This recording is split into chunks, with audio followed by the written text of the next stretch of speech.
What's up, dudes? We are back with another video.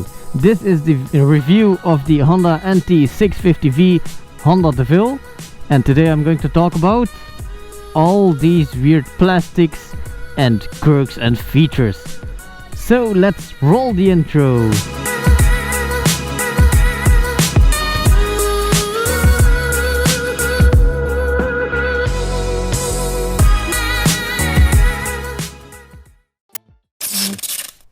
So yeah, sorry for that weird intro, but yeah, I cannot do anything about that.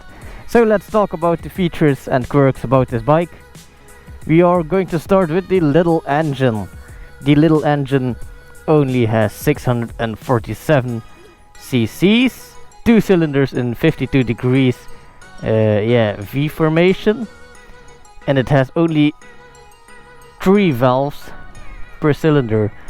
Also, it only has a single overhead cam, so yeah, you cannot expect a lot of power from this bike.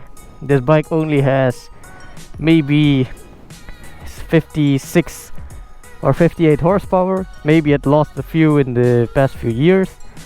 And it only has 58 torques. 58 torques in Newton meters. Yeah, so it's not a lot from a touring bike. You can easily tow up with this bike. Yeah, as you can see, it also has these 2 big panniers, one on the left and one on the right. And the cool thing is, you can do this. You take the key, put it in the lock, turn it, and open it to see all the junk. And you can easily do this with the second pannier too. As you can see, there is enough room for a laptop. There also exists bigger lids for the panniers, but I don't have them at the moment. And that's also because this is a loaner bike. Thanks for Motorcycle Center Cassette for that.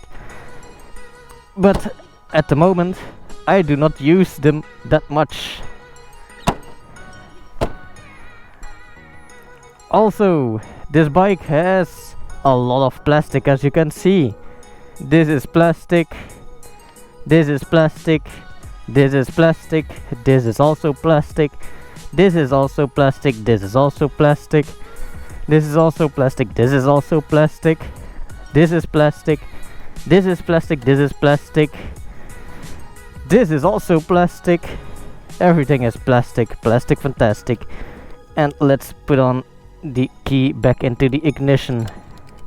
So the tank is only 17 liters, I think, maybe 19, but I also ran out of fuel a few days ago on the highway, so that wasn't really fun. Luckily this bike has a reserve, so yeah, you can turn it on, turn it off, or put it on reserve.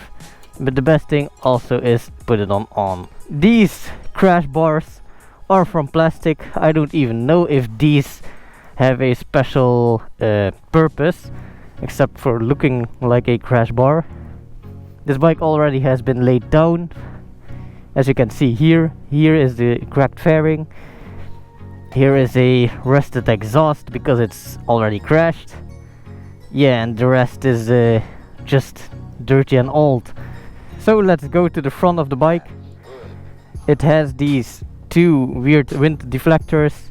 These are actually a option, which is not available anymore. Weird, but okay.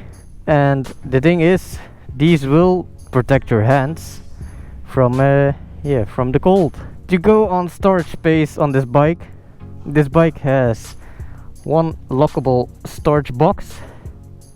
And let's peek into here. Look at that. You can put a lot of stuff in there, like a little, what you call it, first aid kit or something, or your little your toolkit. And on the other side you also have a storage box, but then you have to turn the wheel like this and then rip this open. In the storage box you can find nothing except for a 12-volt plug that I have to open like that.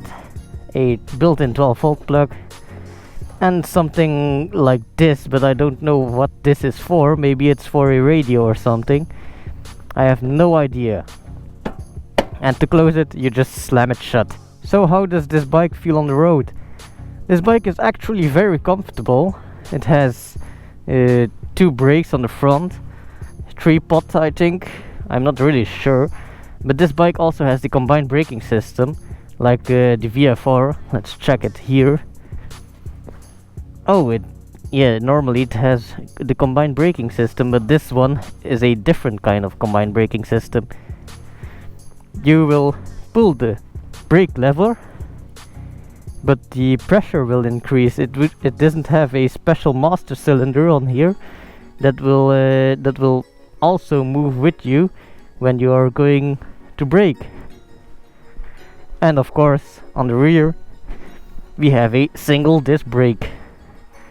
Should be very difficult to remove the rear wheel with all these plastics, of course. And also we have a drive shaft, which is easily maintainable for the long distance tourers, and also for the commuters, of course, because you don't have a problem with road salts. So yeah, it's getting quite hot in here. A little bit more about the bike and about the engine and the transmission. This bike only has 5 gears, but the problem with this bike is still in first gear and you can still push it down, so something is weird with this. I already talked about in the last video that I made that it just feels weird to stay in one and still can shift downwards. So yeah, that's weird. This bike doesn't have ABS, so you have to watch out for that. But with the combined braking system, not a lot of problems with braking. We have adjustable brake levers. Really cool, thank you Honda. But the thing that's very hard to miss on a newer bike is the fuel gauge. We don't have a fuel gauge on this bike, and that sucks. As I already told you, I ran out of fuel. And that was a really awkward situation on the highway. So this bike also has these things, the fork protectors, which my VFR also has, so that's also cool. And it also has these grip heaters. These work perfectly actually. These are very hot. I can even feel it through my thick winter gloves.